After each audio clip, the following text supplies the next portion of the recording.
Listen carefully. Chosen one. This moment is not random. It is written in heaven's script. Time has paused for you right now because God is about to release something so enormous, so divine, that it will shift your entire reality. You can feel it in your spirit, the pull, the trembling, the awareness that life as you've known it is about to change. This is not coincidence. This is divine interruption. You've felt the weight lately, haven't you? The exhaustion of trying to hold yourself together when everything around you seemed to fall apart. The whispers in your mind telling you that maybe you've been forgotten, that maybe what you were promised was never real. But heaven says otherwise. Every tear, every quiet prayer in the night, every time you forced yourself to stand when your knees trembled, all of it was seen. None of it was wasted. You were never waiting for nothing. You were being positioned for something greater. The reason you've been set apart is because you are part of something supernatural. God has been preparing you in silence, not to punish you, but to strengthen you. He has been teaching you how to walk when the world collapses, how to believe when everything screams impossible. You are not average, and you were never designed to blend in. Your light exposes darkness. Your voice carries the frequency of heaven. That's why life has felt heavier than most, because you carry more than most. You may have questioned the timing, the silence, the pain. But listen, heaven's delay is not denial. The same God who spoke stars into existence is about to speak into your situation. Every closed door was divine protection. Every lost opportunity was a setup for something 10 times greater. You were never being buried, you were being planted. Right now, angels are aligning. Destiny is turning its head in your direction. What was once hidden is about to be revealed. You've been walking through wilderness seasons, but wilderness always comes before promised land. You've been fighting invisible battles, but those battles are proof that you carry something hell cannot steal. Your spirit has felt this coming. The tremor beneath your soul is not anxiety, it's prophecy. The universe itself is shifting to make space for your next chapter. The pain you've endured was the stretching required to hold the blessing that's on its way. And make no mistake, it is on its way. You are about to witness the hand of God move in ways that defy logic, timing, and limitation. You might have felt overlooked, but you were being hidden on purpose. God hides his most precious vessels until the appointed time, and that appointed time is now. This is your moment of unveiling. The oil pressed from your pain is about to be poured out as power. What used to break you will now bow to you. As Jesus himself declared in the Gospel of Matthew, chapter 5, verse 14, "You are the light of the world. A city set on a hill cannot be hidden." That light inside you is about to shine so brightly that even those who doubted you will be forced to witness your elevation. The shift will not be subtle, it will be undeniable. The same people who questioned your calling will be the ones who testify of your breakthrough. Do not fear the shaking that comes before the shift. The shaking is proof that the old foundation can no longer hold what God is building in you. The resistance you feel is not punishment, it's pressure. And pressure always precedes promotion. Something is being rewritten over your life. What the enemy meant for evil, God is turning into evidence. You are not being tested to be broken, you are being proven trustworthy for glory. You are about to become the evidence that God is still in the business of miracles. When this message reaches the right ears, something inside you will ignite. You'll know this is not motivation, it's confirmation. Heaven has orchestrated this moment to remind you, you are chosen. and your shift begins now. If your spirit recognizes this word is for you, pause and breathe. Let it settle deep inside your chest. Then, as a prophetic declaration of agreement, like, share and subscribe so the word continues to reach other chosen ones like you.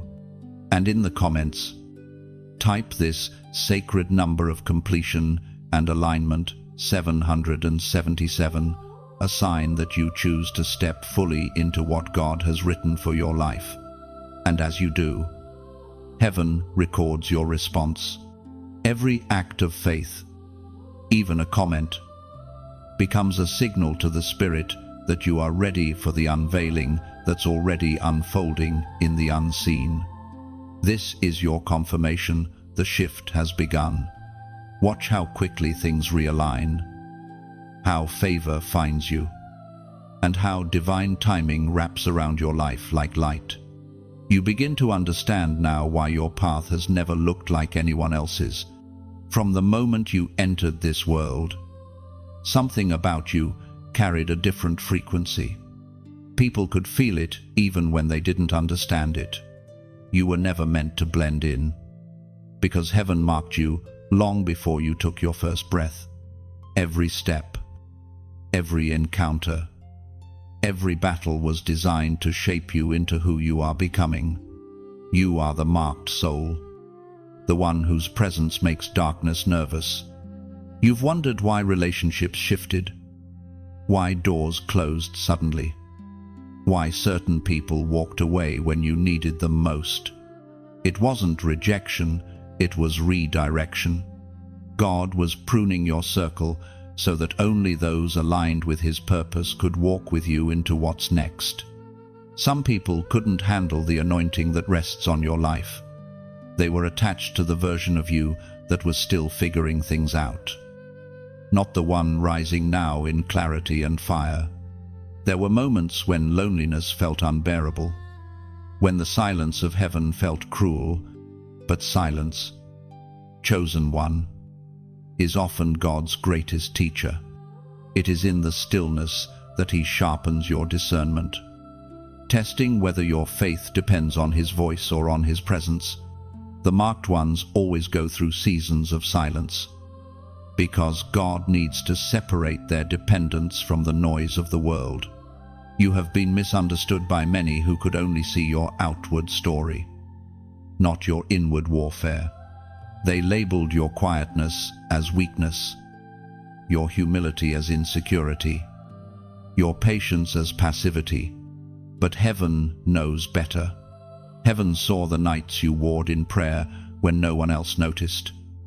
Heaven saw you worship when your heart was breaking. Heaven recorded every time you chose love when bitterness would have been easier. Those moments are the very reasons your name is written among the chosen. There is something powerful about being marked. It means you carry both calling and cost. The mark draws favor, but it also draws fire. The anointing you carry attracts warfare, because darkness recognizes potential before people do. That's why attacks came early. That's why betrayals struck deep. The enemy doesn't waste ammunition on the ordinary. He only targets those who are dangerous to his plans. You, chosen one, have always been dangerous. Remember those seasons where you felt delayed, as though life was passing you by. Those were not wasted years.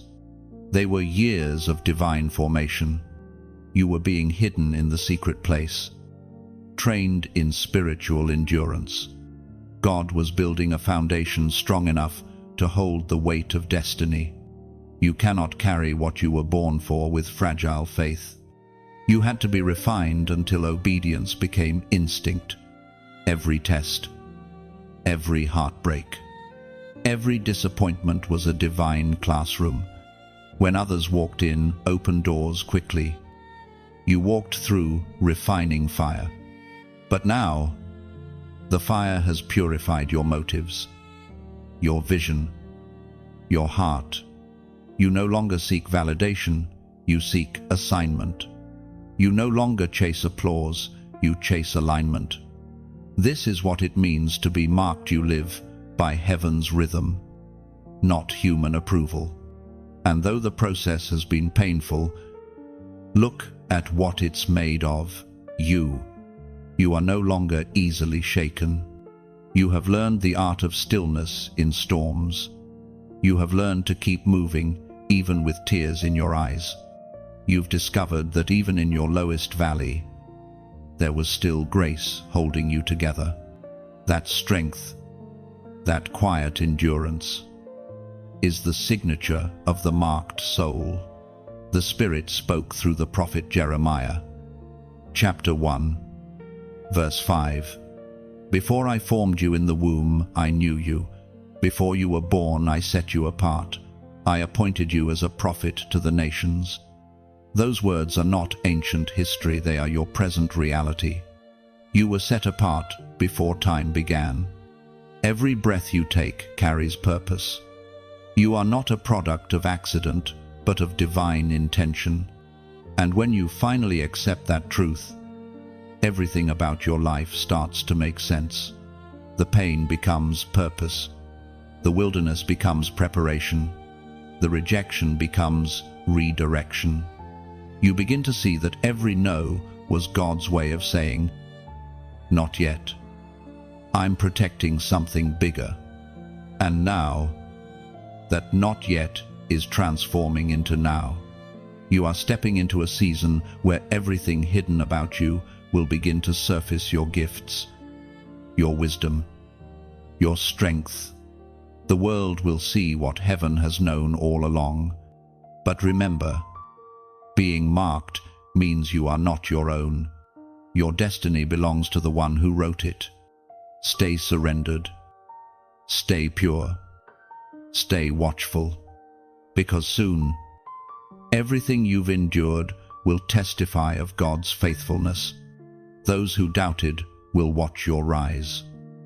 Not because you demanded recognition, but because divine timing cannot be ignored. You are walking proof that what God marks, He protects. What He appoints, He anoints. Let the truth settle in your spirit. You are marked for something eternal. Every scar is a seal. Every tear, a token of trust. The very things that tried to break you have confirmed what you carry. You are not forgotten. You are favored. And the story heaven is writing through you is only just beginning. There is a holy mystery in waiting. You've been caught between promise and fulfillment, between prophecy and manifestation. You have carried words that seem to hover in the unseen, waiting for divine timing to breathe them into life. This season has stretched you, tested you, even broken you, but not to destroy you. The weight of waiting is the weight of transformation. God never delays without purpose. He delays to prepare. You have asked, "Why must it take so long?" And heaven answers, "Because what I'm building in you must last forever." Quick blessings fade, but refined blessings remain. You are not being punished. You are being perfected. Every pause is protection. Every delay is divine choreography. The waiting season is not wasted, it's sacred ground. When you look back, you will see that nothing was random. The friendships that ended, the opportunities that fell through, the dreams that seemed to die, all of it was realignment. God was pruning your path to ensure only what's rooted in His will could remain. You were never losing. You were being positioned. And though the silence has been heavy, heaven has never been quiet. The voice of God often hides in stillness. It's in that silence that faith becomes pure, where belief no longer depends on visible proof, but on inner knowing. Waiting has taught you to listen differently, to discern whispers instead of thunder, to find peace not in outcomes, but in presence. You've walked through days that felt endless, nights that tested your resolve. You've prayed prayers that seemed unanswered, yet here you are, still standing. That resilience is not human. It's divine evidence that grace has been carrying you all along, even in your exhaustion. Heaven applauds your endurance. Every chosen one endures a wilderness, for wilderness precedes inheritance. You cannot rush divine process. The oil of anointing only flows after crushing, and crushing requires time. But the time is not wasted. It's where identity is shaped, where character deepens, where your spirit learns to rest in surrender. Waiting does not delay destiny, it defines it. As was spoken in the sacred texts of old, in the book of Isaiah, chapter 40, verse 31, "But those who hope in the Lord will renew their strength. They will soar on wings like eagles. They will run and not grow weary. They will walk and not be faint." These words are not poetic comfort. They are prophetic confirmation. You are in the stage where strength is being renewed.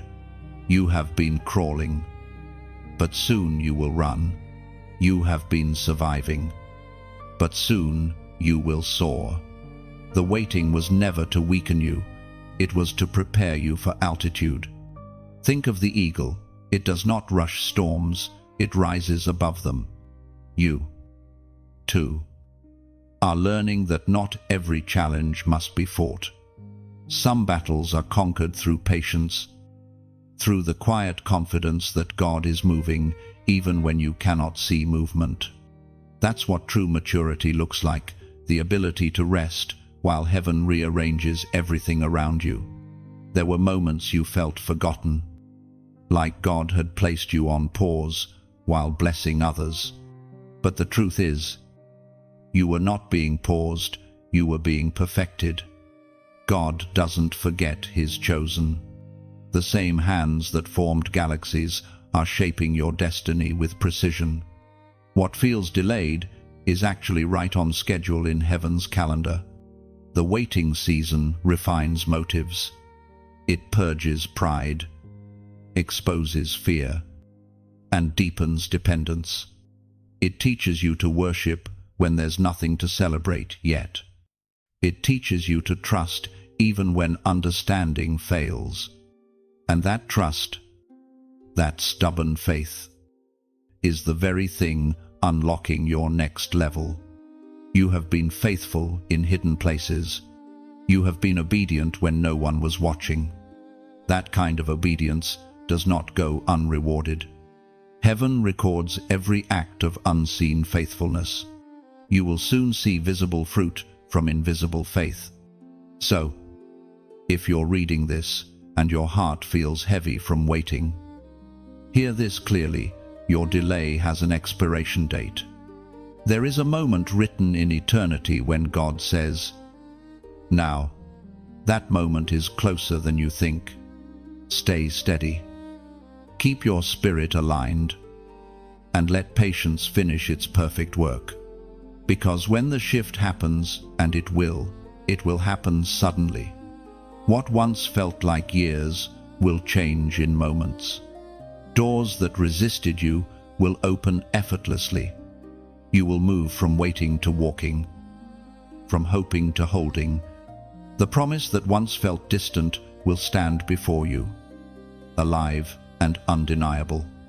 And when it happens, you will look back and thank God for every second of waiting, because you'll realize the waiting didn't just prepare the blessing, it prepared you to sustain it.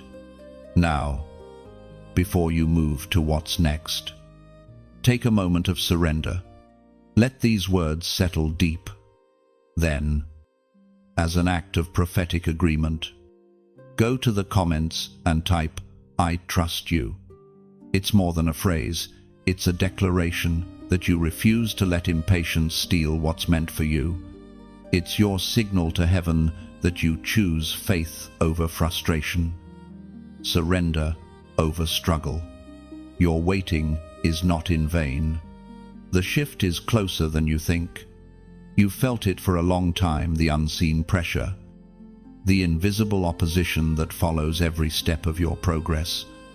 It's as if every time you rise, something unseen pushes back, but what you're feeling is not coincidence, it's recognition.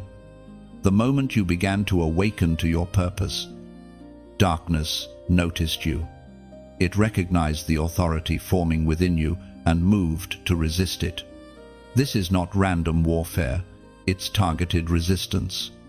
Hell does not fight what does not threaten it. And your existence, chosen one, is a threat to darkness itself. Every time you refuse to give up, every time you choose light over bitterness, every time you speak truth instead of fear, you strike a blow against the kingdom of lies. You've been at war without realizing it. Not because you are weak, but because you are powerful. The spiritual opposition that has shadowed you since childhood was not meant to break you, but to reveal what you carry. Even before you understood your own purpose, the enemy saw glimpses of it. He saw the potential in your voice, your compassion, your insight, your faith, and he moved early, hoping to silence what heaven had not yet fully revealed. But he failed, because what God ordains cannot be cancelled by darkness, it can only be delayed. And even delay becomes destiny when God is in control. You've wondered why certain seasons felt like endless warfare, why your peace was attacked, your confidence shaken, your dreams mocked. It's because you were born with a target on your back, a divine seal that marks you as chosen. But understand, this being targeted is proof of being trusted. God would not allow you to be tested if he had not already given you the power to overcome. You have walked through battles that no one else could see. Smiles covered storms, and strength hid behind silence. But the unseen victories you've won in private are about to be crowned in public. What was meant to destroy you has trained you. The darkness that surrounded you was a classroom in disguise. Every attack taught you discernment. Every heartbreak birthed wisdom. Every betrayal deepened your spiritual authority. You are no longer who you were at the beginning of this war. You've evolved into a warrior of light. The voice of God thundered in the book of Ephesians, chapter 6, verse 12. For our struggle is not against flesh and blood, but against the rulers, against the authorities, against the powers of this dark world, and against the spiritual forces of evil in the heavenly realms. That scripture is your reminder that not every battle you face is human. People are not your enemy, darkness is. The tension around you is spiritual. That's why logic couldn't fix it. Why conversation couldn't calm it. The battle has never been in the natural. It has always been fought in the spirit. But the truth is, light always wins. You carry a presence that agitates darkness. When you enter rooms, atmospheres shift. When you speak truth, confusion breaks. The enemy has tried to weary you, to convince you that you're powerless. But what he fears most is that you'll realize who you truly are. Because once you know your authority, fear loses its grip completely. You are not under attack because you're doing something wrong. You're under attack because you're doing something right. You are disrupting patterns, breaking cycles, and reclaiming territory your bloodline thought was lost. Every generational curse you break sends tremors through the realm of darkness. That's why your warfare has been intense, because your breakthrough will echo for generations. So, do not mistake resistance for rejection. Opposition means you are advancing. The greater the calling, the greater the conflict. You are walking through a battlefield that leads straight into victory. You're not losing, you're being sharpened. Every fiery dart the enemy has thrown will become a testimony of triumph. Stand tall. Lift your head. You are not fighting alone. Heaven's armies are aligned behind you. Unseen but mighty. You carry the banner of victory even when it doesn't look like it yet. The war you're in is proof of the crown that's coming. There will come a moment soon when the resistance breaks. And you'll realize it was never about the attack, it was about awakening. God allowed the darkness to press against you so that you could discover the full strength of His light within you. So, breathe. You have survived every battle so far, and you will survive this one too. The darkness may have noticed you, but heaven has claimed you. You are not defeated, you are being defined. And soon, the same opposition that tried to break you will be the stage on which your victory shines. You were never meant to fear the darkness, you were meant to expose it. Every shadow that touched your life only revealed how radiant your light truly is. Now rise, warrior of light. The war has refined you, not ruined you. What once threatened you will now testify that you were always victorious. You've reached the edge, the sacred threshold between who you were and who you're becoming. Everything in you feels stretched, uncertain, raw. You've been holding on with trembling hands, asking heaven, how much more can I endure? And the answer, whispered through the stillness, is this enough to cross over? Because the breaking point you fear is not the end, it's the birth. Pressure is not punishment, it is proof of purpose. Every chosen soul comes to this moment, where strength seems gone, and faith is tested in fire. The ground beneath you shakes not because you are losing balance, but because new foundations are being laid. You are standing on holy ground, the intersection of endings and beginnings. You have cried, prayed, and fought unseen battles that no one else could name. The nights were long, and hope seemed thin. But God has watched every tear as a seed, and now He is watering them with breakthrough. The very things that tried to bury you are now the soil of your blooming. You are not collapsing, you are emerging. There is something divine about the breaking point. It strips away pretense. It shatters pride. It leaves only truth. It's where your strength ends and His power begins. That's why this pressure feels sacred, because it's birthing authenticity. The version of you that's rising from this fire will carry wisdom, gentleness, and unshakable confidence born of surrender. The prophet David wrote in the book of Psalms, chapter 30, verse 5, "Weeping may endure for a night, but joy comes in the morning. That morning is closer than you think. The night has felt endless, but dawn always follows darkness. The sky never stays black forever. Light is breaking through the cracks, slowly but surely, and it's carrying your name. You see, God allows breaking only where He plans rebuilding. Your tears have softened the soil of your heart, making room for new roots of grace. You've been asking for change, but change requires collapse. The old must crumble so the new can breathe. The discomfort you feel is not defeat, it's divine reordering. And though you cannot see it yet, heaven is working behind the scenes. The people who left, the doors that closed, the seasons that ended, each was necessary to clear space for what's coming. You've been purified in pain, shaped in stillness, and refined in resistance. Now, Heaven prepares to reveal the strength you never knew you had. So breathe deeply. Don't rush this moment. The breaking is sacred. The trembling you feel is not fear. It's your soul adjusting to a higher frequency. God is expanding your capacity to hold blessing. What once felt too heavy will soon feel holy. Let your heart understand this. The storm you survived wasn't meant to drown you. It was meant to baptize you into new life.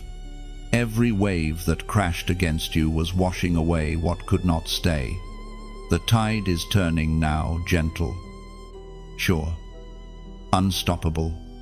And somewhere within that quiet turning, heaven whispers, "Rest now. You've fought enough. The dawn is near." Now imagine this. You stand before a sunrise. The sky is a canvas of gold and crimson. The air alive with promise. You feel your heart open, wide and unafraid. That's what this moment is. You are watching the first light of your new chapter. The weight begins to lift. And for the first time in a long time, peace feels possible again. If these words resonate with the rhythm of your heartbeat, let them settle there. Don't hurry past them. Let this be a moment between you and heaven, a quiet exchange of surrender. And if something inside you stirs, if a warmth rises in your chest, take that as your confirmation. It means your spirit recognizes this truth. When that feeling comes, respond gently, share this light, like this message, or simply subscribe to remain connected to the voice that calls you higher, not out of pressure, but as a poetic gesture, a reflection of your readiness to open your heart to the dawn. Because this is not about attention, it's about alignment. It's about saying, "I will not fear my breaking, I will trust its purpose." You are crossing over now, from weary to ready, from waiting to walking. The morning is rising, and with it, you are too. You are the horizon itself, painted by God's own hand, every scar now glowing like sunrise. What once hurt you now colors the dawn of your destiny. You are no longer chasing the light, you have become it.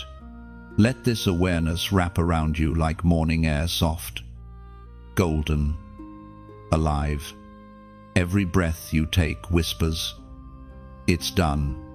The storm has passed, and grace now walks beside you as your quiet companion.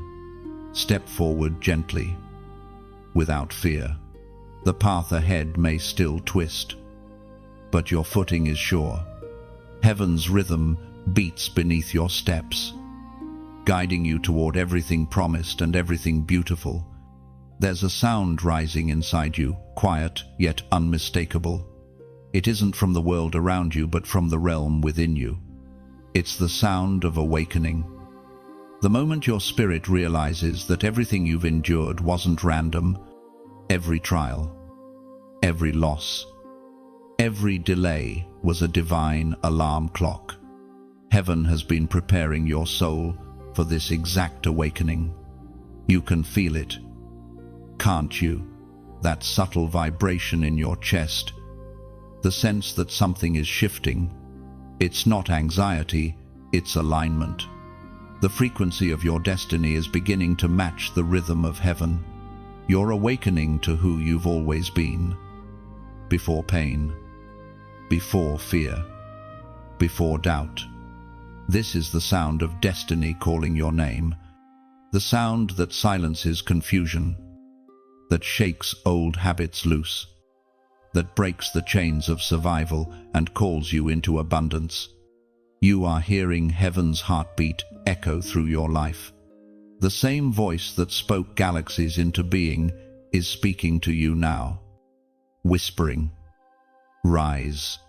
For so long, you've been surrounded by noise, opinions, expectations, distractions that drowned out your divine melody. But when God calls a soul, his voice cuts through every other sound. He does not shout, he summons, and only those with awakened hearts can hear it. You are one of those hearts. You are one of the awakened. Heaven speaks clearly through the words in the Gospel of John, chapter 10, verse 27. My sheep listen to my voice, I know them, and they follow me. You are being reminded that the ability to hear heaven is not given to everyone, it is reserved for the chosen. Others may hear noise, but you hear direction. Others may see chaos, but you see pattern. That is the mark of awakening, not hearing more, but hearing clearly. You're not being called to go back. The places where you once fit no longer feel like home because you've outgrown their vibration. Your spirit has expanded, and small spaces now feel suffocating. It's not pride, it's progress. God has upgraded your discernment, and with that comes the courage to move differently. This awakening will require silence. It will demand solitude. But solitude is not loneliness, it's sacred space. The divine speaks best in stillness. When you quiet the noise, you will realize the voice you were searching for was never far, it was always within. You will begin to notice signs around you, the right words at the right time, encounters that feel divinely timed, doors opening without striving. These are not coincidences, they are confirmations. Heaven is orchestrating divine encounters to affirm that you are on the path of purpose. The awakening will also reveal what must end. Relationships that drain your light, habits that dull your vision, environments that mute your song, all will begin to fall away. Don't mourn their departure, celebrate your deliverance. When heaven elevates you, it clears your atmosphere first. You may not feel ready, but readiness is rarely a feeling, it's a decision. Every time you say yes to growth, heaven moves closer. Every time you choose peace over chaos, heaven expands its territory within you.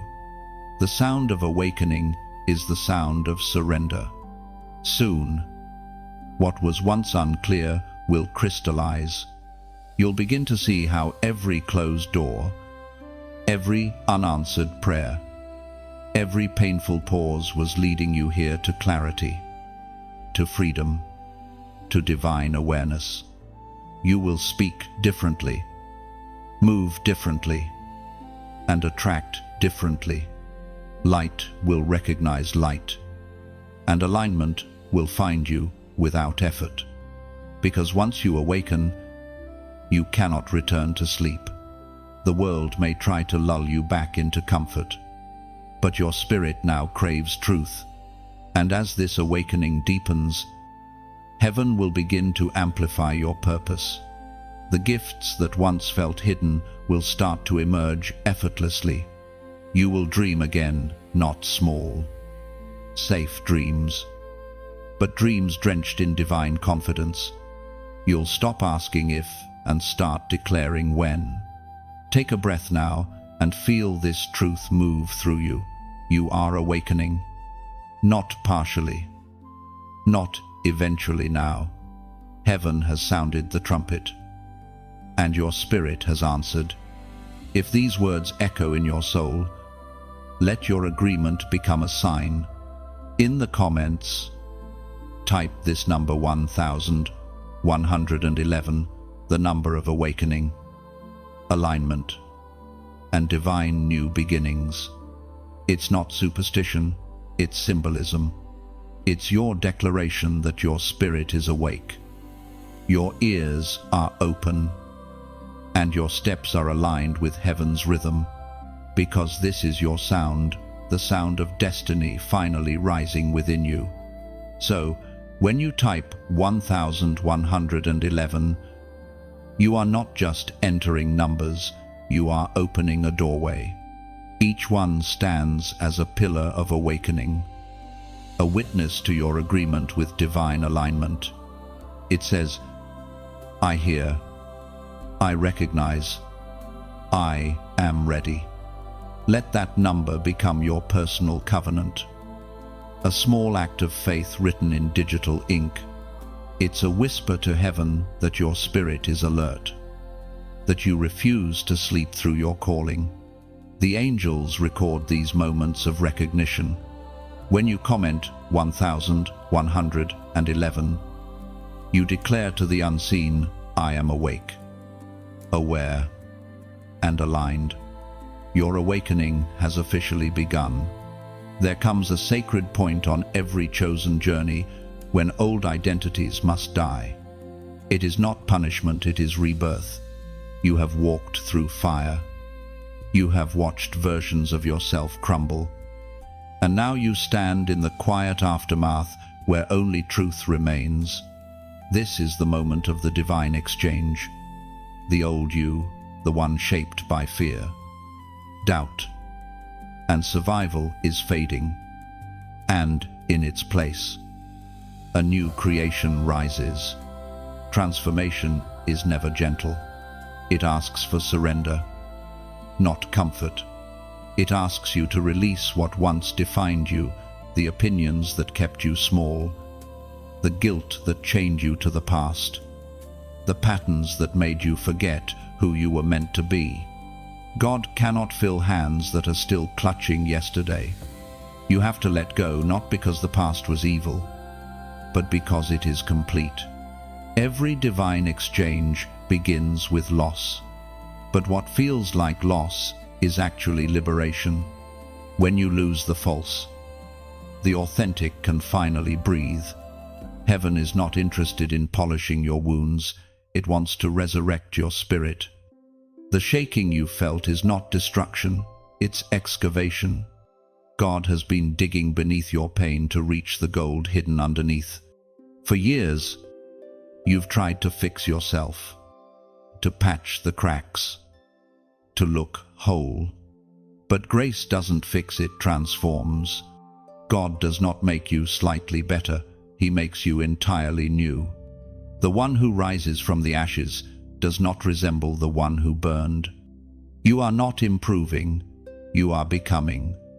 According to what is revealed in the book of 2 Corinthians, chapter 5, verse 17, therefore, if anyone is in Christ, he is a new creation.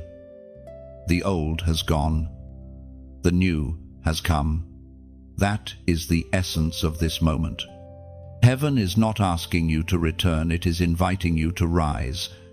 Every wound that once felt fatal is becoming a doorway. Every scar that once spoke of pain will soon testify of resurrection. The divine exchange is mysterious because it often feels like loss before it feels like freedom. When God removes something, it's never subtraction, it's substitution. He replaces fear with faith, shame with strength, confusion with clarity. What you thought you needed was only what you used to survive. What He's giving now is what you'll need to thrive. There are days when you may feel like you're standing between two worlds, the one you're leaving and the one you're entering. That tension is holy. It means you are in transition, suspended between identity and destiny. Don't rush the crossing. Let the metamorphosis finish its sacred work. The butterfly cannot fly until the caterpillar disappears completely. This transformation requires trust. You may not recognize yourself in the mirror, but heaven does. God sees the version of you that already exists in His design, strong, radiant, unshakable. He is calling that version forward. Every trial you've endured has been shaping that masterpiece. You were never meant to return to your old shape. You were meant to expand into something eternal. Sometimes transformation happens quietly. You'll notice it in the way you no longer react to old triggers, the way peace settles faster, the way forgiveness comes easier.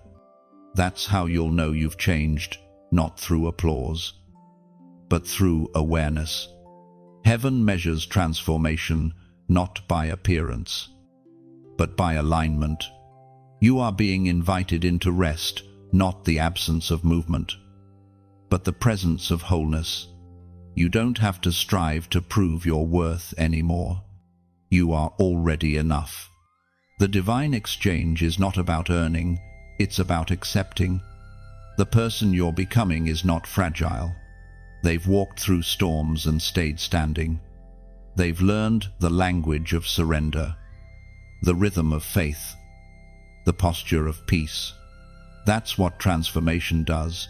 It refines you until grace feels like your second nature.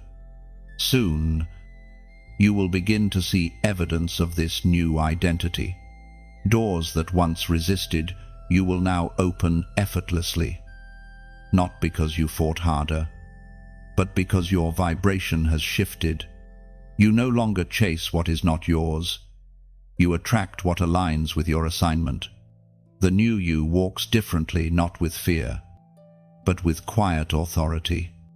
And when people from your past don't recognize you, that's okay. They're meeting a version of you that didn't exist before. You don't owe explanations for your growth. You owe gratitude to the process that birthed it. This divine exchange is irreversible. You can't return to your old patterns because your spirit has outgrown them. The chains you once carried no longer fit around your renewed heart. You have traded sorrow for strength, confusion for conviction, fear for faith. Stand still for a moment and feel the shift. This is not imagination, it's incarnation. Heaven's work is now visible through you. You are becoming the living proof that what God transforms, He glorifies. The ashes are behind you.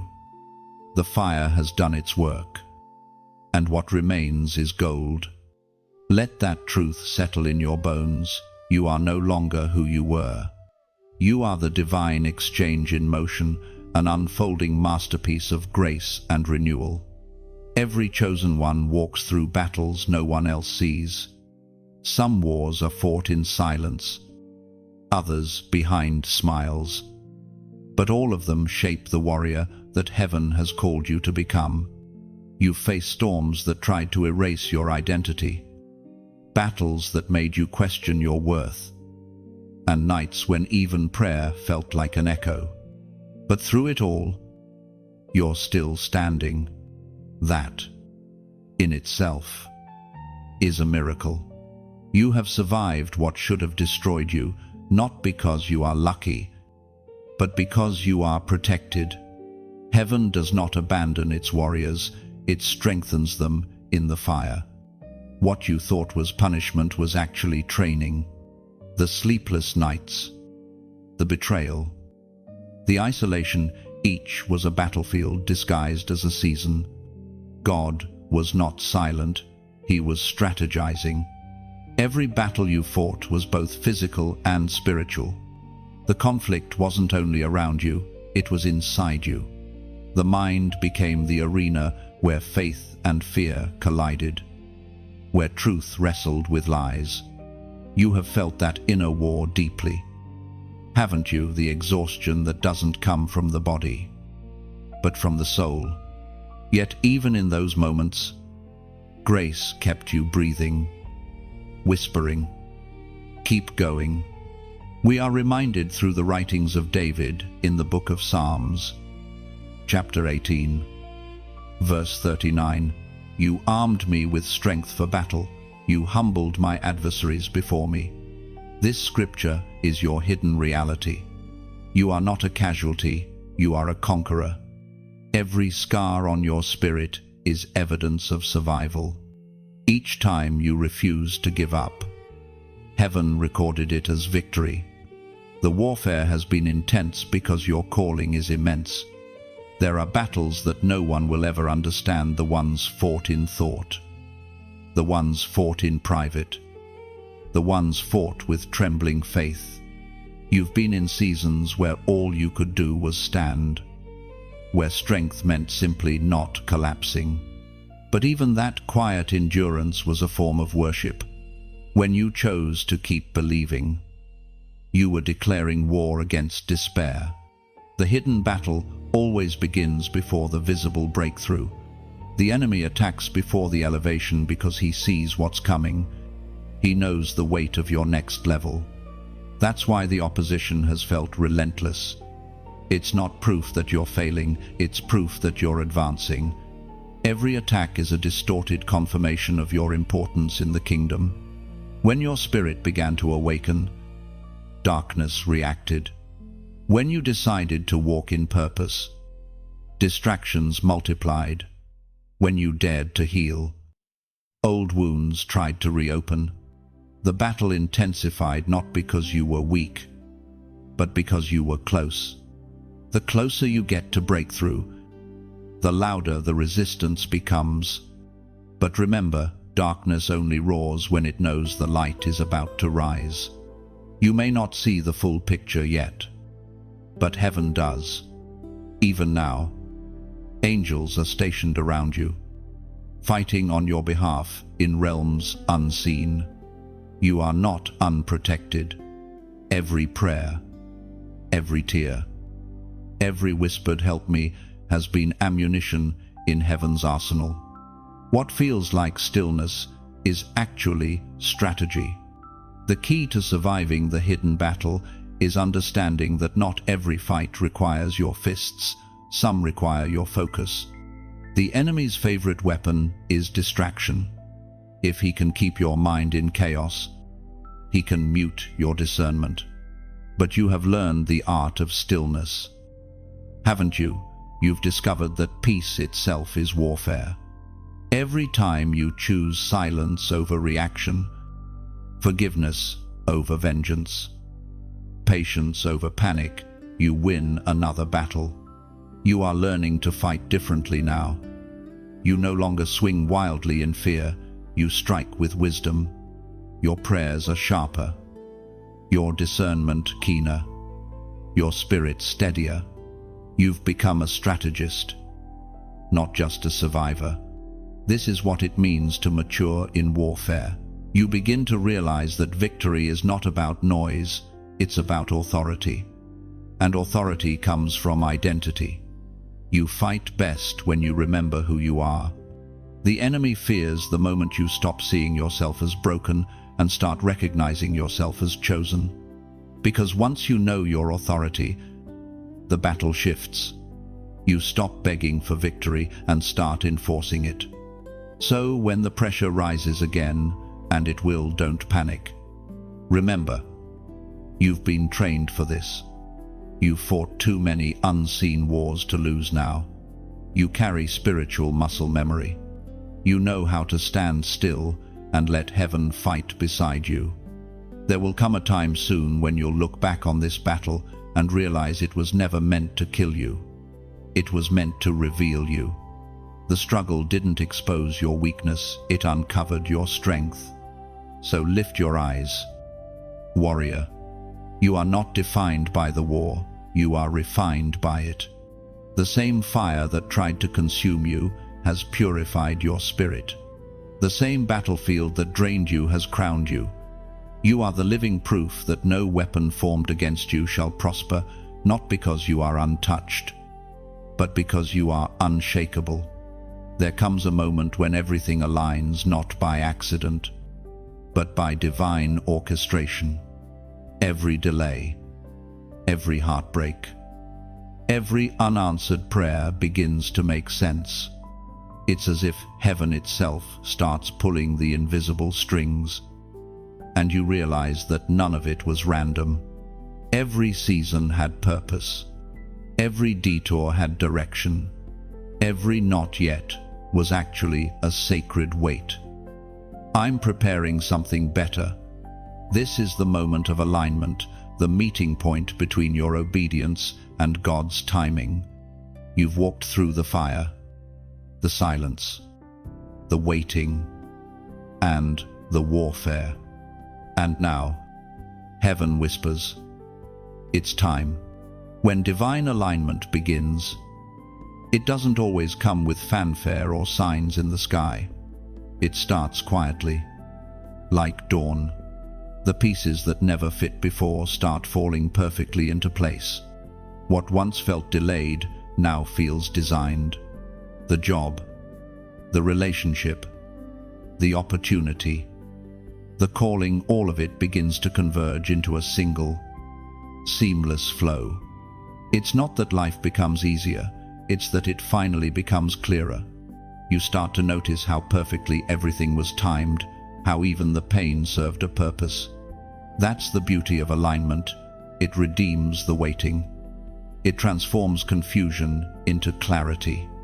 It turns chaos into choreography. You realize that what once broke you actually built you. Every rejection redirected you. Every loss purified your motives.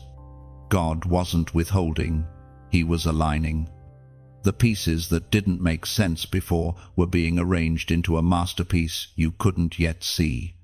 As the Apostle reminds us in his letter to the Romans, chapter 8, verse 28, "And we know that in all things God works for the good of those who love Him, who have been called according to His purpose." This scripture isn't theory, it's the blueprint of your life. Even the moments you thought were wasted are being woven into destiny. The tears that fell into your pillow were not lost, they became the ink heaven used to write your next chapter. Alignment means you finally see what heaven saw all along. You begin to realize that your pain and your purpose were never separate, they were partners. Every wound made room for wisdom. Every disappointment prepared your heart for discernment. You were never wandering. You were being positioned. This divine synchronization is not fragile. Once heaven aligns something, no force on earth can disrupt it. People may try. Circumstances may shake. But divine timing is untouchable. You are stepping into a flow where favor finds you, where provision meets you, where peace follows you like a shadow. And as you stand in this holy intersection, you'll feel something settle deep within you, an unexplainable calm. It's the peace of knowing that you are exactly where you're meant to be. You no longer chase, you attract. You no longer strive, you flow. There's a sacred stillness that comes with divine alignment. You no longer need to force outcomes or beg for answers. You trust that what is meant for you cannot pass you by. That kind of faith doesn't shout, it simply rests. And in that rest, everything unfolds. When alignment arrives, gratitude becomes your natural language. You stop asking why me and start saying thank you. You begin to see divine fingerprints on everything, the timing, the people, even the pain. And in that awareness, you find peace that cannot be shaken. So, if your heart feels that quiet shift, if you can sense the rhythm of things finally falling into place, know this: heaven has synchronized with your obedience. You are walking in divine timing now, and in this still, sacred moment, if something inside you whispers, "Yes, I feel this," let that be your confirmation. Then, as a prophetic act of alignment, go to the comments and type these words, "I align now." It may look simple, but it carries power. It's your declaration that you no longer wrestle against timing, you flow with it. It's your way of saying, "God, I trust your rhythm more than my own rush." The moment you release control, alignment accelerates. Heaven meets surrender faster than striving. And as you surrender, life begins to flow, not against you, but for you. When you type "I align now," You are not writing empty words. You are entering into agreement with heaven's rhythm. It is your way of saying, I release my timeline and embrace yours.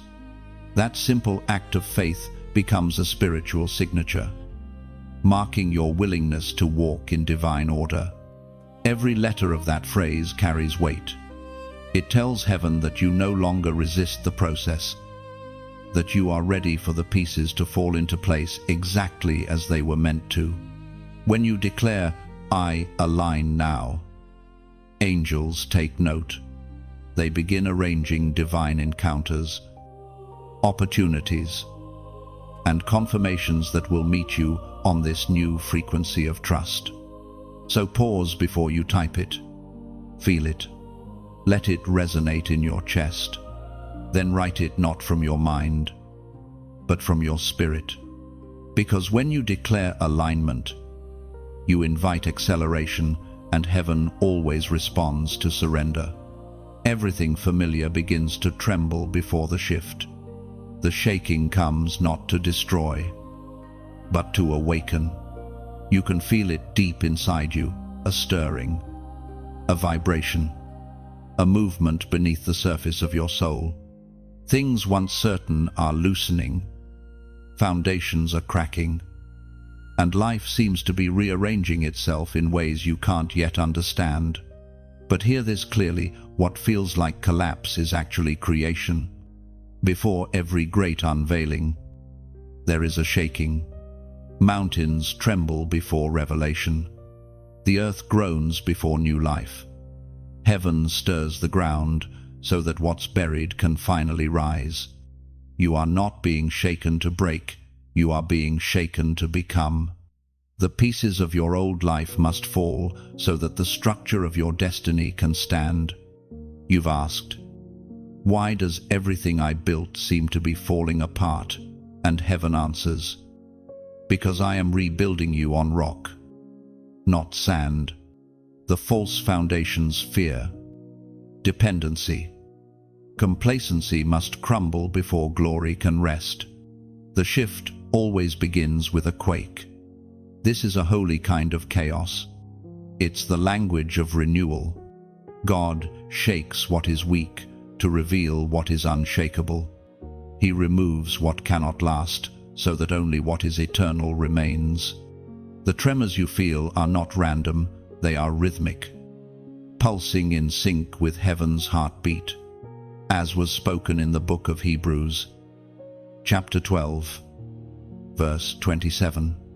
The words once more indicate the removing of what can be shaken, that is, created things so that what cannot be shaken may remain. That verse is the map of your moment. Everything unstable is being removed so that the unshakable can stand. The friendships that drifted, the opportunities that vanished, the comfort that dissolved, all of it was necessary. You are being stripped of lesser things to make space for greater things. Do not curse the shaking. Welcome it. The world calls it loss. Heaven calls it alignment. The storm that surrounds you is God rearranging your life into divine order. The very ground that trembles beneath your feet is birthing new strength inside your soul. You are not falling apart, you are being reformed. And yes, it hurts. The unknown always does. The old version of you clings tightly, terrified to release what once defined it. But the shaking is mercy in disguise. Without it, you would have settled where you were never meant to stay. Heaven shakes you, not because it is angry, but because it is unwilling to let you live beneath your calling. There will come a day when you look back on this tremor and thank God for every fracture, because the cracks became the openings through which light entered your life. The shaking was not destruction, it was construction. It taught you what cannot be taken: your faith, your peace, your connection to the divine. Those are the treasures the quake cannot touch. So, as the dust rises and the noise swells, Stand still for a moment. Listen carefully. Beneath the rumble, there is a softer sound, the rhythm of rebirth. This is heaven's renovation. You are being rebuilt stronger, wiser, freer. What once served you has finished its purpose. What remains will carry you into glory. You may not have asked for the shaking, but you'll one day understand it was the most loving thing heaven could do, because without it, you'd never know how firm your foundation truly is. And now, as you stand in the aftermath of brokenness, you notice something beauty in the rubble. The fragments of your old life shimmer with gold, like sunlight through cracked glass. You realize that nothing is truly lost, it's all just changing form. Let this realization wash over you gently. You are part of a divine rebuilding project, and your life is the cathedral being restored. Each broken beam, each fallen stone, is being placed with precision by unseen hands. You are being made whole in ways you cannot yet comprehend. And if, in this moment, your heart feels the quiet peace of surrender, let that feeling guide you. There's no need for performance or pressure. But if this message feels like sunlight finding its way through your own cracks, if it makes your spirit exhale, then let your heart respond. You can like this message as though lighting a candle in gratitude. You can share it the way a bird releases a song into the open air freely, without demand. And if something inside you whispers to stay connected, subscribe not out of obligation, but as an act of belonging, a gentle acknowledgement that this light speaks your language. Because you are not simply following, you are flowing. Every click, every gesture, every spark of resonance becomes a quiet hallelujah, your way of saying, I recognize the shaking for what it is, my rebirth. Let your agreement be pure, not pressured. Let it be beautiful. The shift is happening, and your spirit is already moving with it. There is a moment when the shaking ceases, and silence settles in its place. What remains is not chaos, but clarity. You begin to realize that everything which fell apart has quietly rearranged itself into divine order. The very places that once felt barren now hold hidden beauty. The ruins are not empty, they are radiant with purpose. What you thought was an ending has revealed itself as the beginning of favor. The release of favor does not arrive with thunder or trumpets. It often comes disguised as ease. The weight you once carried lifts. Opportunities begin to find you, and life starts flowing again, not because you are striving, but because heaven has decided it's time. Where there was once resistance, there is now rhythm. The struggle that defined you has given way to grace. For so long, you labored in faith, sowing seeds in unseen soil.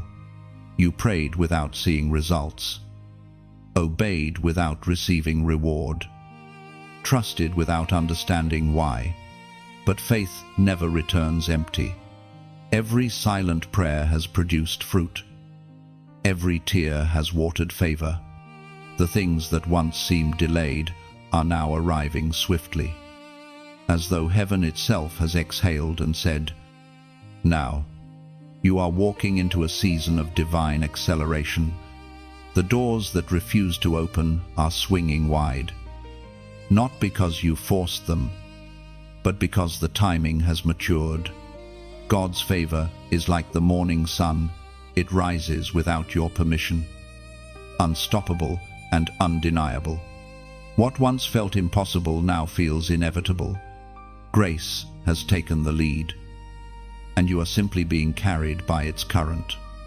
According to the words recorded in the book of Psalms, chapter 90, verse 17, may the favor of the Lord our God rest on us establish the work of our hands for us. Yes, establish the work of our hands.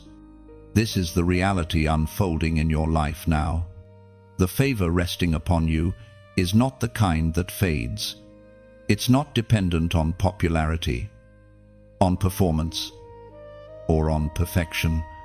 It's favor born of faithfulness, because you stayed when you could have left, because you believed when logic told you not to, because you trusted when evidence was missing. Heaven now responds with reward. There is a gentle power in divine favor. It moves without noise. Yet everything it touches changes shape. It will cause the right people to notice you without you asking. It will lead opportunities to your door without you chasing. It will position you in rooms you never thought you'd enter. That's what happens when obedience meets perfect timing. Effort gives way to ease. And yet, favor is not a crown of comfort. It is a mantle of responsibility. It is given not to inflate your ego, but to expand your impact. You are being entrusted with influence not to dominate, but to demonstrate grace. You have been refined to carry light into dark spaces, not as a spotlight, but as a steady flame. Favor will draw eyes, but it will also draw envy. You must remember that not everyone will celebrate what heaven is doing through you, but that's all right. You no longer need validation to confirm what God has already affirmed. Let their misunderstanding remind you that you are walking in divine distinction. As favor unfolds, humility must deepen. The more heaven promotes you, the more grounded your heart must remain. Never forget the wilderness that taught you dependence. Favor without humility becomes fragile, but favor anchored in gratitude becomes unstoppable. You will notice subtle signs of this shift soon. What used to require struggle will now happen smoothly. Conversations that once felt forced will now flow naturally. Provision will appear exactly when needed. It won't be magic, it will be mercy. The same God who walked with you in lack will now walk with you in overflow. This is the paradox of favor. It makes you both seen and hidden.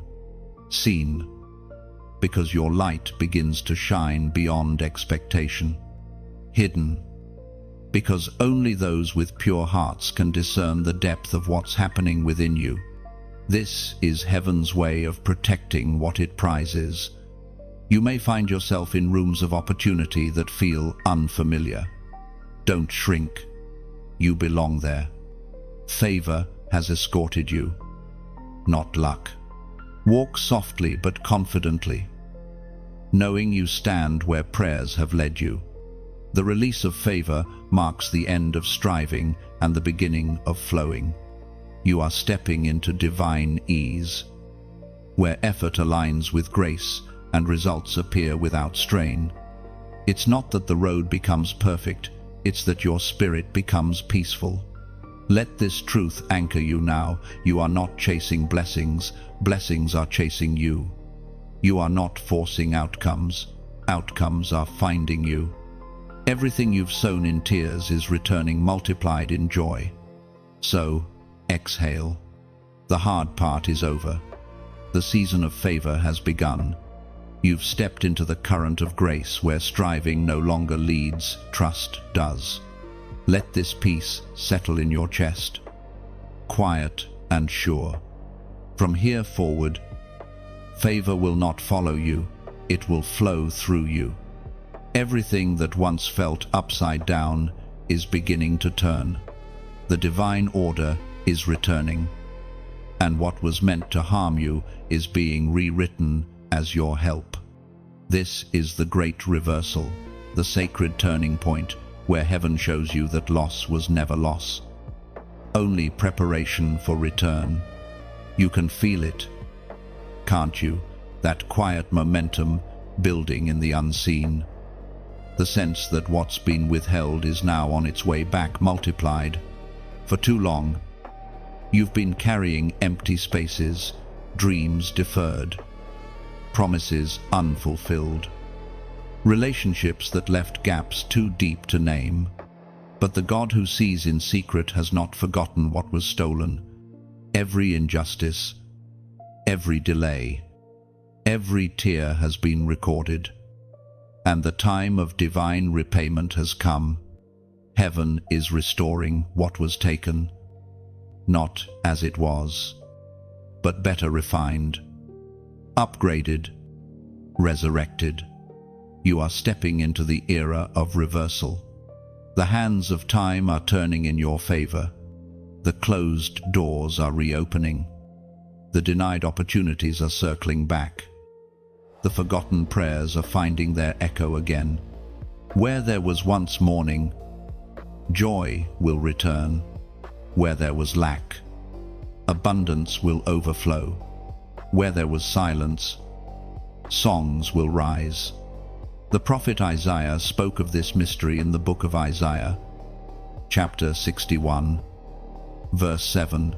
Instead of your shame, you will receive a double portion, and instead of disgrace, you will rejoice in your inheritance.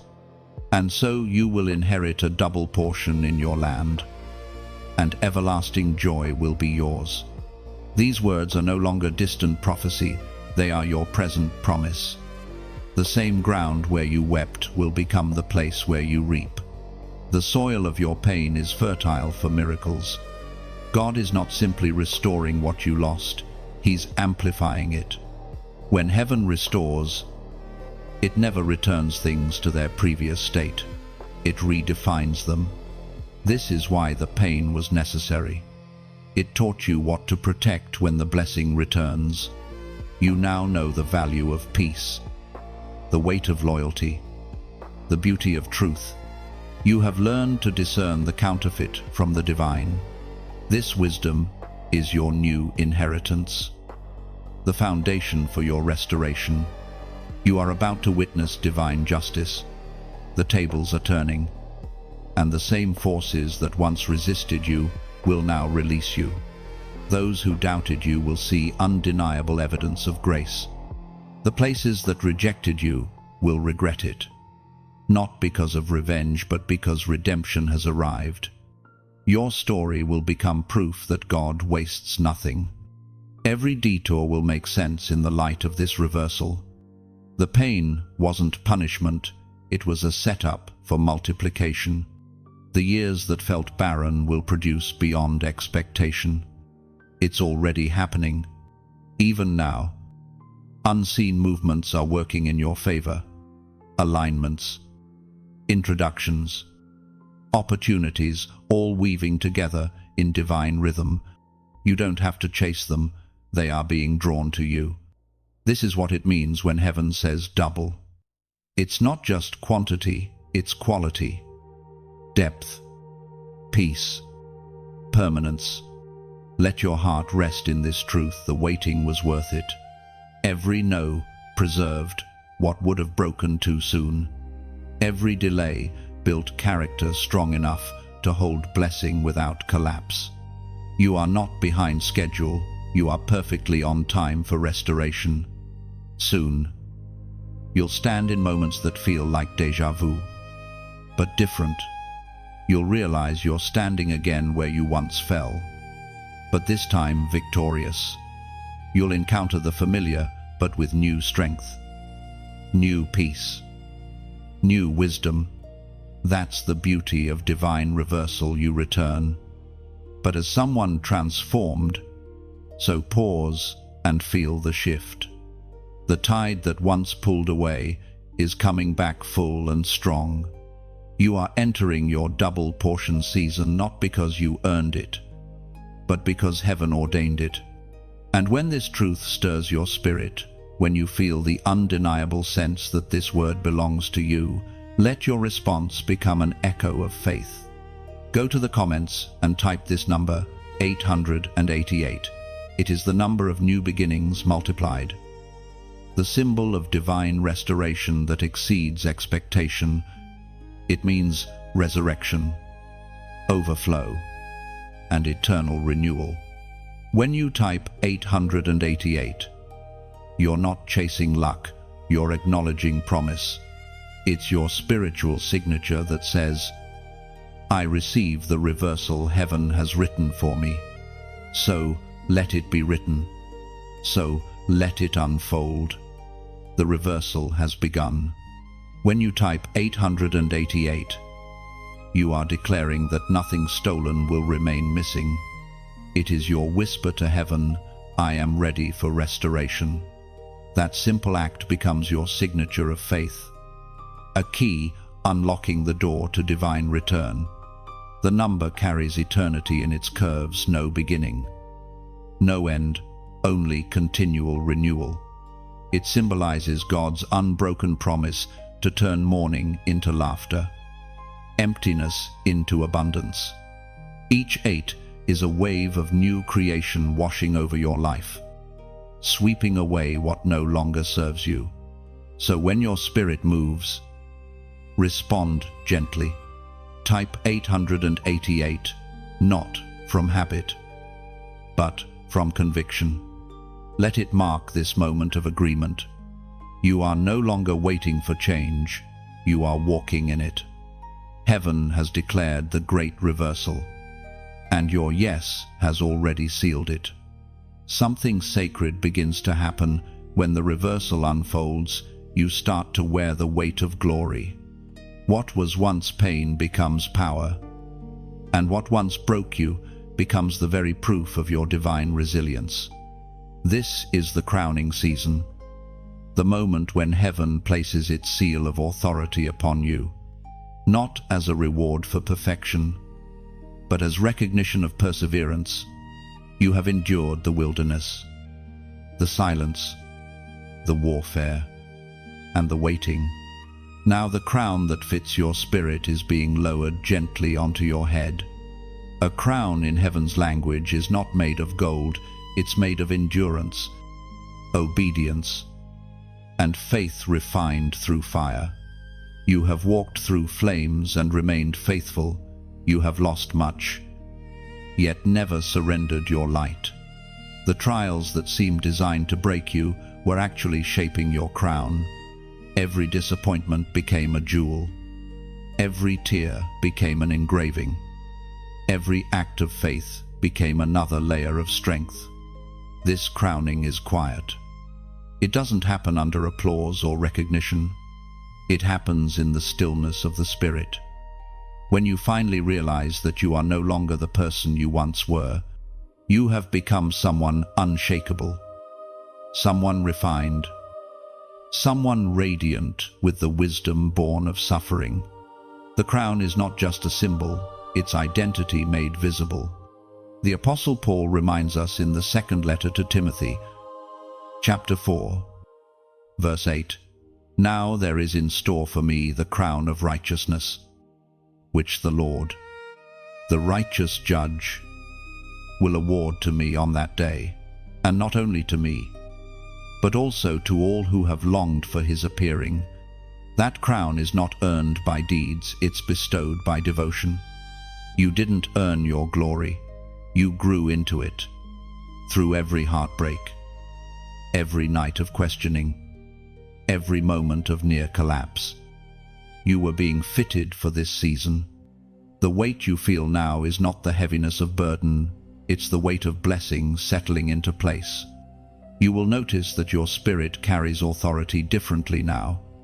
You no longer seek validation, you radiate conviction. The same people who once underestimated you will see something new in your eyes, not pride, but peace. The kind of peace that only comes from walking through fire and finding God still faithful on the other side. The crowning season is also a commissioning. When heaven places glory on your head, it doesn't end your journey, it expands it. You become a vessel through which light flows freely, touching others who still wander in darkness. Your testimony becomes their map. The wounds you thought disqualified, you now qualify you to lead others into healing. This is the beauty of divine inversion. What once caused shame now carries anointing. The very places where you were wounded have become wells of wisdom. You no longer hide them, you use them. Your transparency has become ministry, and your scars have become sermons. The crown is not fragile. It's forged in endurance. Life may still test you, but you will no longer crumble under pressure. You have learned that your strength is not your own. You draw from something eternal now. The same God who sustained you in the valley now elevates you to the mountain. The crowning season also changes your perspective. You stop asking why me and begin asking what now. You realize the pain was not random, it was preparation. You carry an understanding now that everything has purpose. Even the heartbreaks. Nothing was wasted. Nothing was for nothing. When heaven crowns someone, it is not to exalt them above others, but to entrust them with responsibility. You are being positioned as a standard bearer of grace. Someone whose life radiates restoration. The crown does not make you superior, it makes you accountable. You now carry the weight of example, and though few may see the crown you wear, all will feel its impact. Your presence will shift rooms. Your words will carry unusual authority.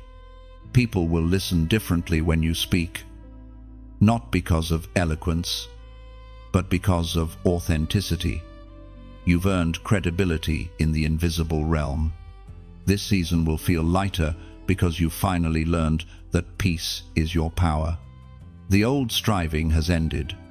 You are no longer trying to prove anything, you simply are. The crown rests on the head of the surrendered, not the successful. You've reached the point where being faithful means more than being seen. The days ahead will confirm what heaven has already declared. You are crowned, covered, and called. The wilderness has served its purpose. The waiting has ended. The light within you has matured. You are walking evidence that suffering can bloom into sovereignty. Your crown doesn't shine because of what it's made of, it shines because of what you've survived. You wear the unseen crown with quiet strength. It doesn't glitter for the world, it glows for heaven. Every breath you take now declares, I made it through the fire. And heaven whispers back, yes, you did. The crown is not borrowed, it's yours, crafted from every moment you chose faith instead of fear. There comes a point in every divine journey when the voice of command breaks through the stillness. After seasons of silence and shaping, after the long stretch of waiting and refining, a single word from heaven arrives and everything changes. You've been prepared for this moment, even when you didn't realize it. Every delay was an instruction in disguise. Every hardship a rehearsal for obedience. Now, the time of listening is giving way to the time of movement. When God speaks, it is never casual. His words carry weight, direction, and divine velocity. They are not suggestions, they are summons. And when that command reaches the heart of a chosen one, it awakens something ancient inside the memory of purpose, the pulse of destiny. You feel it now, don't you, that holy stirring that says, it's time to move. The voice of command rarely shouts, it resonates. It doesn't always come as a sound, it comes as knowing. You may not hear it with your ears, but your spirit recognizes its authority instantly. It's the same voice that called creation out of chaos, that told the sea how far it could go, that breathed life into dust. That same voice now calls your name. The ancient words recorded in the book of Exodus, chapter 14, verse 15. Still thunder with relevance. Then the Lord said to Moses, "Why are you crying out to me? Tell the Israelites to move on. That verse carries both command and comfort. It reminds you that there comes a time when prayer must give birth to action. Heaven appreciates your faith, but now it demands your movement. You've prayed long enough. You've waited long enough. Now you must rise and step into what's already been prepared. Obedience is not always easy. The command rarely comes when circumstances feel convenient. Often, it arrives while the sea is still closed, while the ground still trembles, while fear still lingers. Yet that's precisely why obedience is so powerful. It defies the visible in favor of the invisible. When you move on God's word, the elements themselves rearrange to make room for your obedience. The voice of command will always challenge comfort. It will call you to leave behind familiar patterns, familiar fears, familiar limitations. It will not explain every step. It will simply say, "Go." And as you go, clarity unfolds one step at a time. That is the rhythm of divine movement. Revelation follows obedience, not the other way around. You may not feel ready, but readiness is not required. Willingness is. Heaven's instruction is often simple, but its impact is immeasurable. One act of obedience can shift generations. One yes can alter history. The command that's been whispered into your spirit carries that same weight. You are being positioned for purpose. The same God who whispered your calling will sustain your steps. He does not issue commands without providing strength to fulfill them. If he said, "Move," it means provision is already waiting ahead. The sea that stands before you is not a barrier, it's an invitation. When you move, it will part. This is where faith matures. It's easy to believe when evidence is visible, but the chosen ones are called to move when the evidence is invisible. You've reached that point now, the crossroads where belief becomes behavior. Heaven's voice has spoken, now your steps must answer. You may tremble, but that's all right.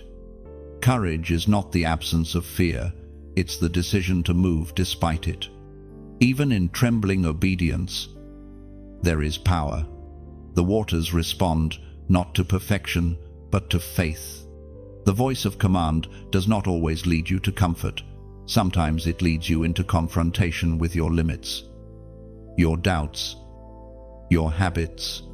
But confrontation precedes conquest. The moment you obey, chains begin to fall. The invisible barriers that held you back start to crumble.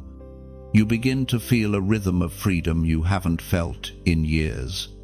This season is not about hesitation, it's about holy momentum. You are standing in the space between promise and proof. And heaven is saying, move forward. Don't wait for signs to confirm what the Spirit has already made clear. The evidence will appear once you act. Your steps are sacred now. Every move you make in obedience releases ripples through eternity. The shift you've prayed for will meet you mid-motion. The moment your foot touches the sea, the path will reveal itself. You are not being commanded to rush, you are being invited to trust. The voice of command does not drive, it draws. It calls you into partnership with heaven's plan. Your obedience is heaven's signal to release what's been held in reserve for you. So, take the step. Let fear shake if it must. Let doubt whisper if it dares. The power lies not in the noise around you, but in the word within you. And that word has already been spoken. Move on. When the command has been spoken and obedience begins, something wondrous unfolds. Movement invites miracle. You start to see it, the atmosphere around you bending in quiet cooperation. The invisible hand of heaven making straight the path that once seemed impossible. This is the prophetic overflow, the season when divine cause meets human courage. You have stepped through storms and silence to reach this point. And now you are walking in the rhythm of promise. Every prayer, every act of faith, every sacrifice has summoned a current of grace that now flows through your life. It feels like light rushing through old cracks, like rain falling on long-dried ground. Everything within and around you begins to awaken. Overflow is not merely abundance, it is alignment. It is the moment when heaven's heartbeat matches your own. It isn't about having more, it's about becoming more. The overflow is not what you receive, it's what you release. When you live from overflow, you no longer strive to prove your worth. You pour from it. The ancient words recorded in the Gospel of Luke, chapter 6, verse 38, describe this truth perfectly. Give, and it will be given to you. A good measure, pressed down, shaken together and running over, will be poured into your lap. For with the measure you use, it will be measured to you. That is the essence of overflow generosity, meeting divine geometry. You've spent so long surviving, guarding, holding on, but now, heaven invites you to open your hands. The flow cannot fill what is closed. When you loosen your grip on control, grace rushes in like a tide returning to shore. In this season, miracles will not appear as lightning bolts from the sky. They will look like ordinary moments humming with extraordinary presence. Conversations that shift your direction, doors that open with ease, ideas that carry the fragrance of eternity. These are all signs that the prophetic river is flowing. But the overflow asks for humility. You must remember that what flows to you is meant to flow through you. You are not a reservoir, you are a riverbed. When light passes through water, it refracts into colors. When God's grace passes through a willing heart, it becomes healing for others. That is what your life is becoming now, a living prism of divine compassion. And as this realization deepens, something inside you softens. The need to chase fades. The urge to compete dissolves. You begin to trust the rhythm of abundance, that what is meant for you will find you. And what flows through you will never leave you empty. This overflow will touch your words, your creativity, your relationships. It will make you magnetic to peace. Where there was once exhaustion, there will be ease. Where there was striving, there will be stillness. The same presence that once sustained you in drought is now drenching you in delight. Pause for a moment and imagine it water pouring over stone, sunlight scattering on its surface, the air alive with renewal. That is what your soul looks like now. You have become the living well you once prayed to find. And if this image fills you with quiet recognition, if it feels like truth settling softly inside you, then let your gratitude flow naturally. There's no need for pressure or demand, only an open-hearted response. You can like this message the way one lights a lantern in the dusk, gentle, luminous, sincere. You can share it as though offering someone else a sip from the same well that refreshed you. And if something in your heart whispers that this light should not end here, you may subscribe, not out of duty, but as a quiet promise to stay connected to the flow that speaks your language. Let every gesture become a metaphor, not for obligation, but for offering your modern act of pouring water on sacred ground. Each touch, each share, each quiet nod of agreement says, I have received, and now I release. This is what prophetic overflow looks like in real life. grace that moves through you effortlessly, touching everything you encounter. You don't force it, you simply allow it. The river does not ask the mountain for permission, it carves its way through by being constant. And so will you. Continue to flow. Continue to give. Continue to let the current of divine love carry you forward. You have become the evidence that abundance is not measured by what you hold, but by what you pour. And if your heart feels moved, let it whisper back to heaven in one more way. Leave a comment as though placing a small stone beside a river, a mark that says, "I was here when the flow passed through." Your words, even a single line, become ripples that travel farther than you know. Someone weary might find them and remember that light still flows. That, too, is overflow, one heart refreshing another across the quiet waters of faith. You begin to notice something subtle yet magnificent. Your external world is starting to mirror the transformation that has already occurred within. The shift you once felt only in spirit now takes shape in the physical. Conversations change. Opportunities align. Peace follows you like a shadow that refuses to leave. What was once chaos begins to find its order.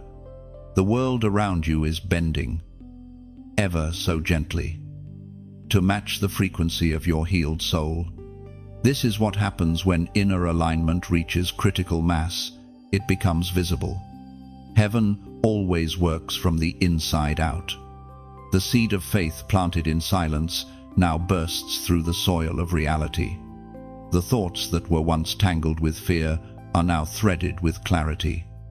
The decisions that used to come from survival now flow from wisdom. You are no longer reacting to life. You are responding to divine rhythm. The prophet Habakkuk wrote in the scroll that bears his name, chapter 1, verse 5, "Look at the nations and watch and be utterly amazed. For I am going to do something in your days that you would not believe, even if you were told. This is your season of astonishment. What is forming around you would sound impossible if explained beforehand. But you no longer live by prediction, you live by revelation. You sense what's coming, not through analysis, but through resonance. You can feel destiny humming underneath ordinary days, turning mundane moments into markers of miracle. Every shift begins small. You notice peace in places that once made you anxious. You find laughter returning in moments that used to ache. You encounter faces and situations that seem to fit perfectly, as though written in advance. This is not coincidence, it is confirmation. Reality is responding to your resurrection. The external shift is not always grand, it's often graceful. It looks like restored communication where silence once lived. It looks like renewed strength in the body that once felt weary. It looks like vision returning to eyes that once cried themselves dry. The world adjusts itself around a soul that finally knows its worth. You have become a tuning fork of heaven. Your thoughts, words, and energy vibrate with the frequency of divine alignment. And creation cannot help but respond. Even the atmosphere around you feels different, lighter, kinder, more awake. It's as though the universe has been waiting for your yes, and now that you've given it, everything rushes to honor it. Do you see it? The shift is no longer coming, it's here. The delays are dissolving. What was stuck is moving again. It's not because the world suddenly changed, it's because you did. Your renewed perspective has rewritten your reality. You've learned to interpret discomfort as transformation, silence as strategy, and loss as liberation. This transformation is magnetic. People will begin to notice something different in your presence. an ease, a quiet authority, a peace that doesn't demand to be explained. They'll ask what happened to you, and your only honest answer will be, everything inside me came into agreement. You no longer chase signs, signs follow you. You no longer plead for clarity. Clarity flows naturally from your stillness. You no longer see the world through the lens of wounds, but through the eyes of wonder. That's the true evidence of divine shift, not perfection, but perspective. The external world bends to those who have mastered the internal one. That's why heaven spent so much time working inside you. It was never punishment, it was preparation. The universe recognizes healed energy. It aligns with those who have learned to listen to love instead of fear. Now, doors open before you because you no longer need to force them. Paths appear because your pace is peaceful. What you once prayed to find, you now attract by being. This is the effortless nature of divine flow. It doesn't need permission. It moves through alignment. And yet, this shift is not just for your comfort, it's for your calling. The change in your atmosphere will ripple outward, touching homes, hearts, and generations.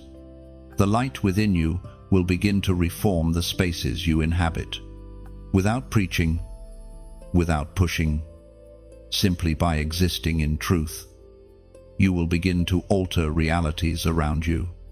You've become what heaven intended, a living bridge between realms, carrying divine intention into human experience. The world may not have language for it, but they'll feel it. They'll sense the difference when you enter a room, the same way darkness senses dawn. So, walk with quiet confidence now. The earth beneath your feet recognizes who you are. Creation responds to its caretaker. The winds carry your prayers. The days conspire for your good. You are not a visitor here. You are an answer. The world has shifted because you have. And what's unfolding next is not random. It's reverence made visible. Heaven has touched earth through you.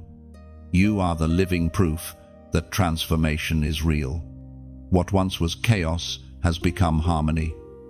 The world mirrors your healed soul, balanced, bright, and brave enough to believe again. And now, the story reaches its crescendo, not an ending, but ascending. Every chapter, every scar, every sacred silence has led to this moment, the commissioning. Heaven no longer whispers, it releases. You are no longer the one waiting to be chosen, you are the one being sent. You have been refined, crowned, awakened, and aligned. Everything you've endured was the curriculum of calling. Now, the classroom closes and the mission begins. This is the eternal commission to live as light in a world that forgets its own brilliance. To walk as evidence that grace is real. To speak with the authority of one who has survived both fire and silence. You are not just a receiver of divine truth, you are its carrier. Every step you take now leaves behind the fragrance of heaven.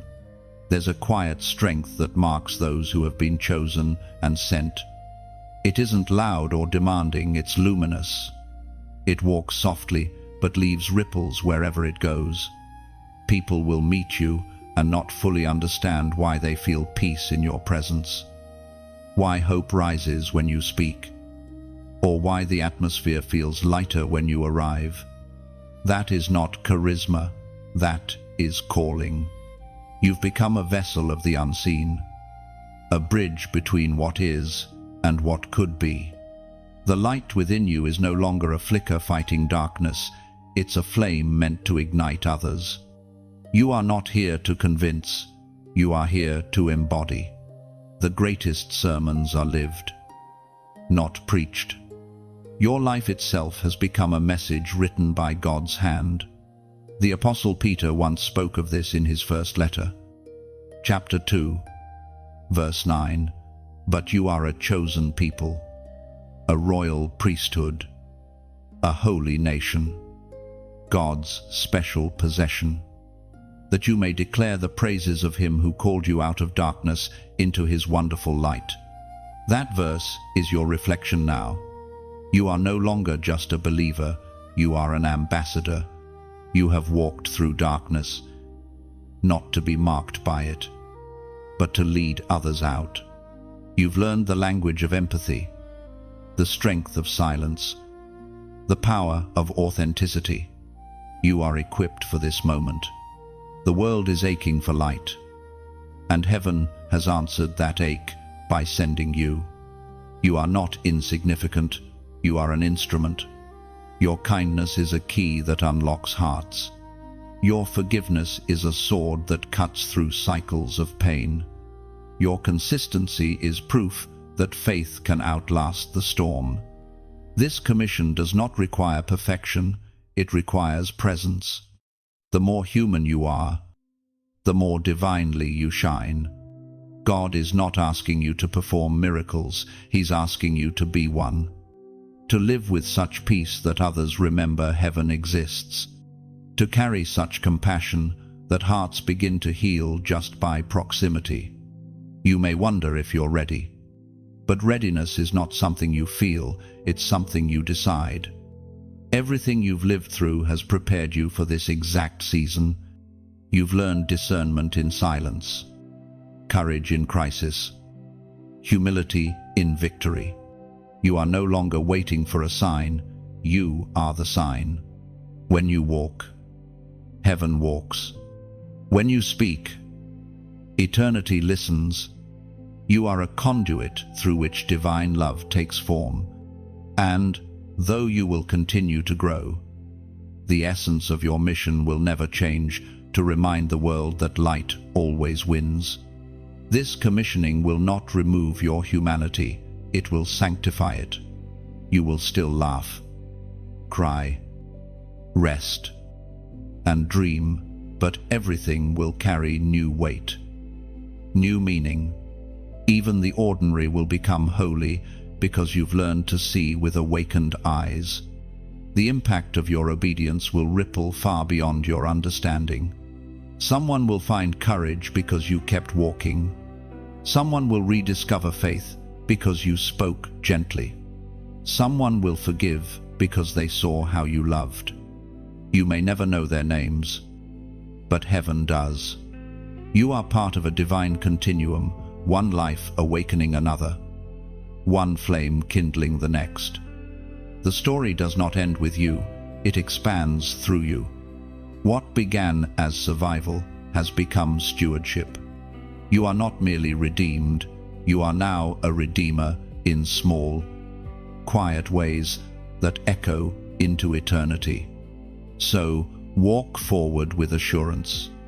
You do not walk alone. The same voice that called you from the wilderness now walks beside you into the world. The same grace that lifted you from ashes will sustain you in purpose. Every step you take is sacred ground. Every breath an offering.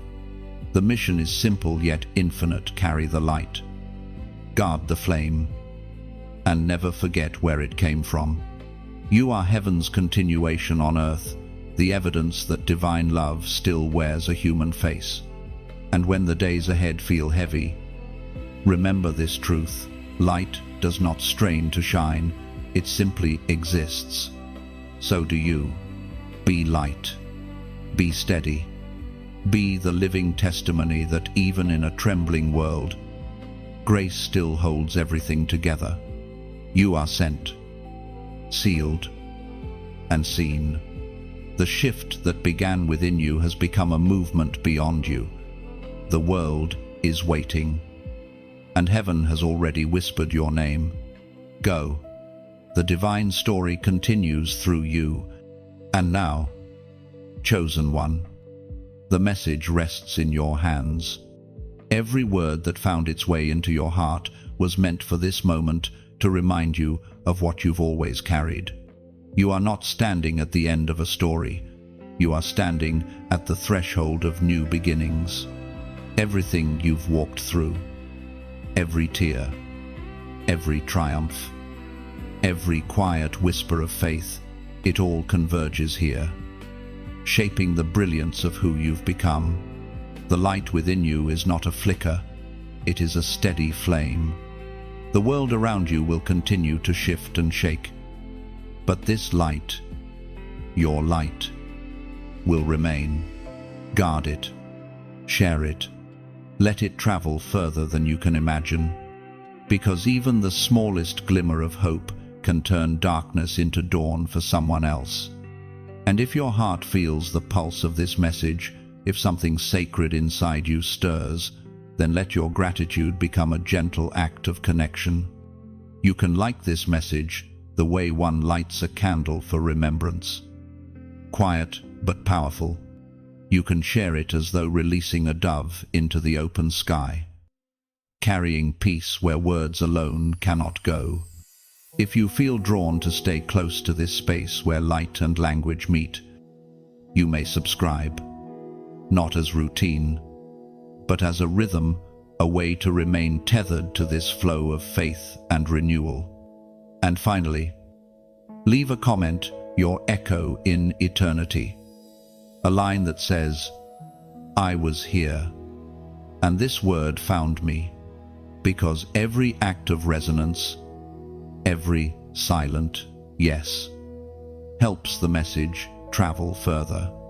You are no longer just a listener, you are part of the chorus, the living continuation of this divine story. Go forward in peace, radiant and sure. The shift has happened. The light remains.